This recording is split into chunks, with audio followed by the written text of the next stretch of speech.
অনেক দিন আগের কথা, একটি গ্রামে এক বৃদ্ধ লোক বাস করতেন, যিনি তার ছেলের ভবিষ্যৎ নিয়ে খুব চিন্তিত ছিলেন। কারণ তার ছেলে কোনো কাজ করতে চাইতো না। সে সারাদিন গ্রামে এদিক সেদিক ঘুরে বেড়াতো এবং খেলা করত। একদিন বৃদ্ধ লোকটি সিদ্ধান্ত নিলেন ছেলেকে সময়ের মূল্য বোঝানোর জন্য একটি শিক্ষা দেবেন। তিনি ছেলেকে ডেকে বললেন, বাছা, ঘরের আলমারিতে একটি ঘড়ি রাখা আছে, তুমি ঘড়িটা এনে দাও। ছেলেটি ঘড়িটি নিয়ে এলো। বাবা বললেন, এবার এই ঘড়িটা বাজারে নিয়ে যাও, যত লোকের সাথে দেখা হবে তাদের কাছে এই ঘড়ির মূল্য জিজ্ঞেস করো। ছেলেটি ঘড়ি নিয়ে বাজারে গেল। সেখানে বিভিন্ন লোককে জিজ্ঞেস করলো, এই ঘড়িটার দাম কত? কেউ বলল 500 টাকা, কেউ বলল 1000 টাকা, আবার কেউ বলল 800 টাকা। দাম শুনে ছেলেটি বাড়ি ফিরে এলো এবং বাবাকে সব জানালো।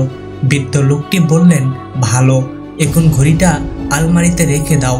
পরদিন তিনি ছেলেকে আবার ডেকে বললেন, তুমি এবার ঘড়িটা নিয়ে গিয়ে সময়ের মূল্য জেনে আসো। ছেলেটি কিছুটা হতবাক হলেও বাবার কথা মেনে বাজারে গেল। এবার সে প্রত্যেকের কাছে সময়ের মূল্য জিজ্ঞেস করতে লাগলো, কিন্তু মানুষজন তার প্রশ্ন শুনে মজা করলো, কেউ তিরস্কার করলো। হতাশ হয়ে ছেলেটি এক বৃদ্ধ মানুষের কাছে গিয়ে প্রশ্ন করলো। বৃদ্ধ মানুষটি তার প্রশ্ন শুনে বললেন, বেটা, সময়ের মূল্য অমূল্য। তুমি কোটি টাকা দিয়েও জীবনের একটি সেকেন্ডও ফেরত আনতে পারবে না। সময়ের ভালো দিক হলো তুমি এটিকে কাজে লাগাতে পারো, আর খারাপ দিক হলো এটি থেমে থাকে না। প্রতিটা মানুষের কাছেই দিনে 24 ঘন্টা রয়েছে। এটি তোমার উপর নির্ভর করে যে তুমি সেই সময়টাকে কিভাবে কাজে লাগাবে। বৃদ্ধ মানুষের কথা শুনে ছেলেটির চোখে জল চলে এলো। সে বুঝতে পারলো এতদিন সে তার জীবনের মূল্যবান সময় নষ্ট করেছে।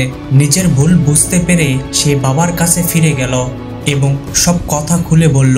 এরপর থেকে ছেলেটি জীবনে পরিবর্তন আনলো এবং সময়কে যথাযথভাবে ব্যবহার করতে শিখল। বন্ধুরা, সময় সবার জন্য ফ্রি হলেও এটি অমূল্য। আপনি সময় কিনতে পারবেন না, কিন্তু এটিকে সঠিকভাবে ব্যবহার করতে পারেন। সময় একবার হারিয়ে গেলে তা আর ফেরত আসে না। তাই আমাদের উচিত প্রতিটি মুহূর্তকে সঠিক কাজে লাগানো। সময় সঠিকভাবে ব্যবহার করুন। সর্বশেষে ভিডিও ভালো লাগলে ভিডিওটিকে লাইক ও শেয়ার করতে ভুলবেন না।